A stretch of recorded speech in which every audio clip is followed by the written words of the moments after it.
옛날 조선 땅 어느 이름 모를 바닷가 마을에 일찍이 홀몸이 된 어머니 윤 씨가 두 아들을 키우며 살고 있었습니다. 큰아들 세연은 눈매가 날카롭고 영특하여 마을 훈장님이 장차 정승이 될 제목이라 칭송이 자자했으나 작은아들 바우는 어릴 적 큰 병을 앓아 다리를 절고 말놀림도 어눌했습니다. 어머니 윤 씨의 눈에는 오직 큰아들 세연만이 가문의 희망이었습니다. 어느 추운 겨울날 이웃집에서 귀한 찹쌀떡 3개를 나누어 주었을 때였습니다. 윤 씨는 주저없이 2개를 세연의 앞에 놓으며 말했습니다. 세연아, 너는 귀한 글공부를 하니 속이 든든해야 한다. 어서 먹어라. 나머지 하나는 바우의 몫이었을까요? 아닙니다. 윤 씨는 남은 하나마저 반으로 쪼개어 큰 쪽을 세연의 책상 위에 더 얹어 주었습니다. 바우에게 돌아온 것은 콩고물조차 묻지 않은 작은 조각뿐이었습니다. 바우야, 너는 몸 쓰는 일을 하니 대충 먹어도 된다. 형 공부하는데 방해 말고 어서 나가서 땔감이나 해오너라. 바우는 그 작은 조각마저 입안에서 한참을 굴리며 웃었습니다. 어머니, 형님 드시는 것만 봐도 제 배가 부릅니다요. 바우의 진심 어린 미소에도 윤 씨는 혀를 차며 고개를 돌릴 뿐이었습니다. 세월이 흘러 세연이 한양으로 과거를 보러 갈 때가 되었습니다. 윤 씨는 조상 대대로 내려온 문전 옥답을 팔고 그것도 모자라 살고 있던 집까지 저당을 잡혔습니다. 어머니, 그럼 우리는 어디서 잠을 잡니까? 바우의 물음에 윤 씨는 호통을 쳤습니다. 형이 급제하면 비단 대궐에서 살 텐데 그깟 오막살이가 문제냐? 너는 내일부터 잠잘 시간 아껴서 굴을 캐고 낙지를 잡아 장에 내다 팔아라. 형님 노잣돈이 모자라면 내 놈 다리를 팔아서라도 채워야 할 것이야. 바우는 그날부터 새벽 이슬을 맞으며 갯벌로 나갔습니다.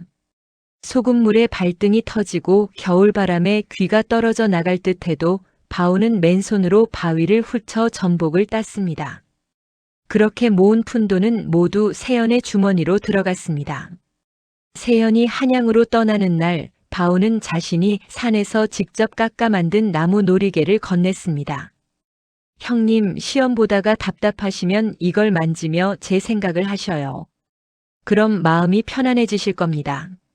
세연은 더러운 바우의 손이 닿을까봐 놀이개를 낚아채듯 가져가며 비웃었습니다. 이따위 나무 토막이 무슨 소용이냐? 내 앞길 막지 말고 가서 일이나 해라. 기적처럼 세연이 장원급제를 하여 벼슬길에 올랐다는 전갈이 왔습니다. 윤 씨는 동네 사람들에게 떡을 돌리며 기뻐했습니다. 하지만 그 기쁨도 잠시 세연은 한양 세도가의 사위가 되어 혼례를 올린다는 소식을 전해왔습니다. 혼례 비용이 또다시 천문학적으로 필요했습니다. 윤 씨는 마지막 남은 비상금과 바우가 밤새 엮어 만든 가마니를 판 돈까지 몽땅 털어 한양으로 보냈습니다. 우리 세연이가 이제 대감이 되는구나. 바우야, 너도 이제 고생 끝이다. 그러나 정작 혼례식 날 세연은 어머니에게 편지 한 통만 보냈습니다. 장인어른께서 채통을 중시하시니 초라한 시골 노인은 오지 않는 것이 좋겠습니다. 윤 씨는 가슴이 미어지는 것 같았지만 오히려 아들을 두둔했습니다. 그래, 우리 아들이 얼마나 높은 자리에 올랐으면 어머니인 나까지 조심스럽겠느냐. 다 뜻이 있겠지. 몇 년 뒤 윤 씨는 아들이 보고 싶은 마음에 보따리 하나 달랑 메고 한양으로 향했습니다. 바우가 따라가겠다고 했으나 윤 씨는 굳이 뿌리쳤습니다. 너같이 다리 저는 놈이 옆에 있으면 세연이 앞길 막는다. 여기 남아서 집이나 지켜라.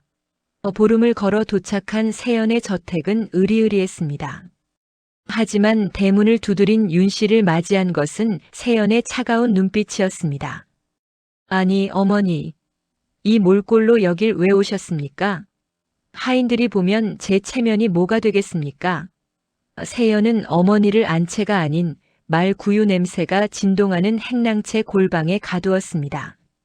그리고는 며칠 뒤 지방 관찰사로 발령이 났다며 짐을 꾸렸습니다.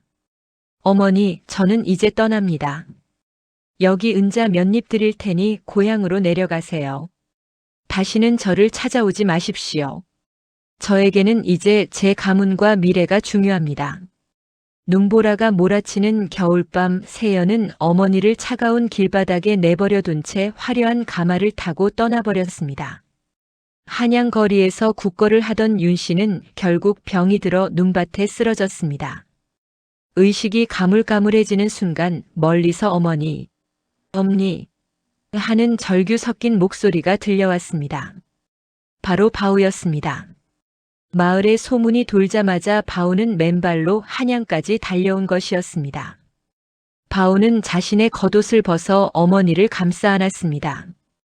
바우야, 이 나쁜 애미를 왜 찾으러 왔느냐? 나는 너를 구박만 했는데. 엄니 무슨 말씀이셔요? 엄니가 저 어릴 때 업어주셨던 거 저는 평생 잊지 않았구먼요. 이제는 제가 엄니를 업어드릴 차례입니다. 바우는 낡은 지게에 어머니를 올리고 피가 흐르는 발로 고향까지 사흘 밤낮을 걸었습니다. 지게 위에서 윤 씨는 참회의 눈물을 흘렸습니다. 자신이 평생 금처럼 여겼던 큰아들은 쓰레기였고 쓰레기처럼 여겼던 작은아들이 진짜 보석이었음을 비로소 깨달은 것입니다. 고향 오두막으로 돌아온 윤 씨는 바우의 정성 어린 간호 속에 마지막 몇 달을 보냈습니다. 바우는 매일 산에서 약초를 캐오고 어머니의 동상 걸린 발을 자신의 가슴팍에 넣어 녹여주었습니다. 윤 씨가 눈을 감던 날 그녀는 바우의 손을 잡고 유언을 남겼습니다. 바우야, 내 아들은 오직 너 하나뿐이다. 너를 낳은 것이 내 생의 가장 큰 복이었어. 한편 탐욕에 눈이 멀어 어머니를 버린 세연은 어찌 되었을까요? 그는 결국 부정부패로 파직당하고 전 재산을 몰수당해 거지가 되었습니다. 그가 고향으로 돌아왔을 때 바우는 형을 원망하는 대신 조용히 밥상을 차려 내주었습니다. 형님, 그래도 우리는 형제 아닙니까? 이제 그만 울고 밥 드셔요. 세연은 동생의 투박한 손을 잡고 대성통곡했습니다. 비단 옷을 입었으나 짐승보다 못한 삶을 산 형과 누더기를 입었으나 성인과 같은 마음을 지닌 동생. 이 이야기는 오늘날 우리에게 묻습니다.